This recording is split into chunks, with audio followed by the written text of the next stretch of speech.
Hi guys, Chris here with Super Savvy Travelers, trying out the new GoPro camera, which I like a lot so far. Anyway, I wanted to weigh in today a little bit on some of the cultural differences between the Italian lifestyle and the American lifestyle. And I broke it into two separate videos. The first one is going to be things that Americans find strange about the Italian lifestyle or culture. And then the second video will be things Italians find strange about what we do all the time. And I think you're going to be enlightened. And the whole purpose of this is to just sort of ease any transitions, whether you're visiting, whether you're going to live there. It's always nice to know the customs so that you can keep your manners in, because manners are based on customs. So anyway, the first one I wanted to go over was one I've talked about already. It's called colpo d'aria, and that is a blast of air. Now, you'll notice that when wind comes up, everybody's wearing scarves and jackets and the whole thing, and it's because a blast of air is really not a good thing in the Italian viewpoint.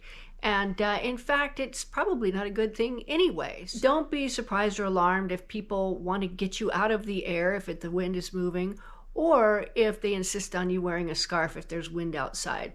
I recently tweaked my neck pretty bad, and everybody told me you got to wear a scarf. So I bought those little scarves from the lady that sells the flowers in Santa Domenica. Lovely lady, love her to death, and wore that all over the place. And that was good enough for everybody to know that I was protecting myself from the colpo d'aria, which is very bad. The next thing I touched on in a previous video, and that is the subject of bidets. The bidet is more European than just Italian, but I lived in Europe for like almost a year and I didn't know what the bidet was, and I just used it to wash my socks, which is weird. But once I figured out how to use it, I had a very good friend who was Italian, and I secretly said, I need to know how to use this thing because it looks important. Once I figured out how to use it, I thought, okay, this is great. I'm always going to have a bidet in my house. But in any case, if you're interested and you need to know how it works, there is, in the detail section, there's a whole tutorial on how to use a bidet and a Turkish toilet. And for delicacy, I used a teddy bear as the motto so that we could keep things clean here on the channel in more ways than one. Now, another thing that we find strange is no milk-based coffee drinks after 11, like no cappuccini, no cafe latte, and that kind of thing. And people have asked me why that is. I don't know why that is. I've read all kinds of theories and things. Oh, milk is heavy and it's bad for digestion. I think it's just as simple as those drinks are breakfast drinks. They're not after lunch drinks. They're not things to help you with digestion or anything like that.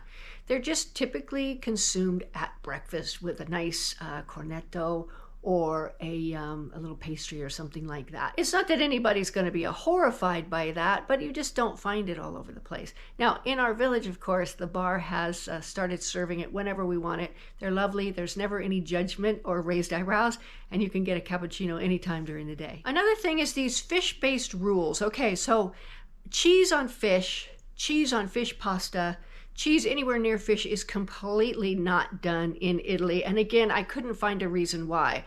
I think it has to do with pairings and things like that. Although in other cultures, like Mexican food, you can find cheese on fish. Fish tacos, sometimes they have cheese on them, sometimes they don't. And all the different kinds of cheeses. I can only assume that at some point, some particularly dense person tried to pair scallops with gorgonzola or some horrific blasphemy like that, and then they said, that's it, no more cheese with fish. I don't know, I made that up, but it could be. Now, another thing is meals in restaurants. Okay, we're going to touch on that because there's a couple of points on that. First of all, when you get a table in the restaurant, you have that table for as long as you want it. There's no trying to force you out and turn the table over, because they assume that you have the table for the whole meal or the whole meal service. It's very strange to them, I think, when we come in and we eat dinner, we leave, because meals at restaurants don't go that way in Italy, from what I've observed. You stay, you take your time with all of the different courses and things, you enjoy each other's company. We tend to go in, eat dinner, go. It's a whole different vibe. Now, another thing is, when you have a meal in a restaurant, they will not give you the bill unless you ask for it.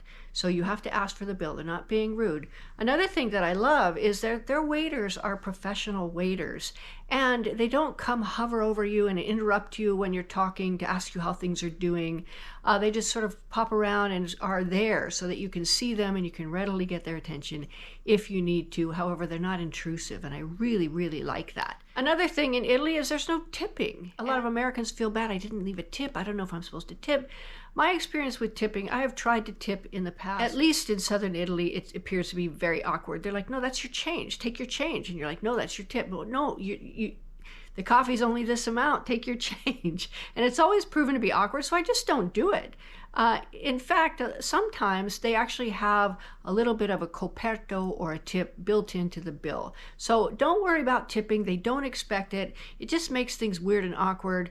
And it's better to just forego that. If you want to do something really nice for your waiter and the restaurant, tell them you're going to leave a really good TripAdvisor review. TripAdvisor is the big site there that they like to have nice reviews on. So instead of tipping, go leave a really good review on the TripAdvisor site and let them know that that's what you're going to do. Okay, a couple things about visiting people in their homes. First of all, when you knock on a door, they are going to ask you "Chi è?" which means who is it? And they'll either say it through the door or they'll say it on an intercom service or something like that. And your response is, it's me, it's Chris Sobolev, it's Pete, it's whoever you are.